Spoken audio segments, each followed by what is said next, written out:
Assalamu alaikum, this is Rakib Hassan from Effortless IELTS. In this video, I'd like to talk about IELTS speaking, more specifically part 1. So, as far as IELTS speaking is concerned, there are a lot of students, they find it really difficult to deal with IELTS speaking part 1.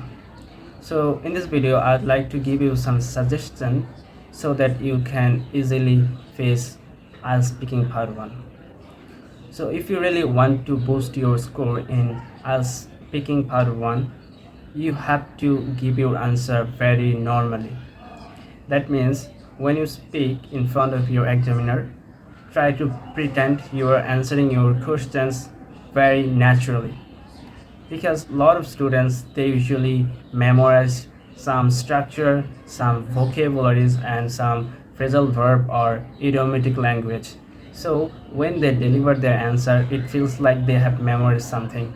So don't show your memorizing method in front of your examiner. Just try to give your answer naturally. This is the key for you. And the second thing is, when you are speaking, make it very normal conversation with your friends. Feel like you are talking with your friend in a coffee shop.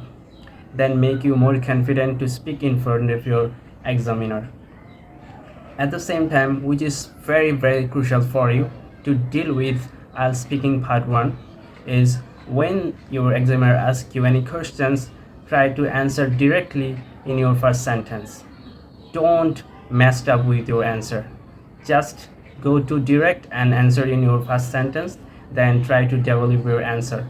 But remember that don't go off topic, because when you go off topic, it will decrease your score. That's why I always tell you, try to be natural and give your 100% in IELTS speaking part 1, because when you secure a very good result and when you give your 100% in part 1, your teacher will understand about yourself and he will or she will think you are very good at IELTS speaking. So I hope you have enjoyed my video. I'll be meeting in the next video with new topics. So stay tuned with me. Allah Hafiz.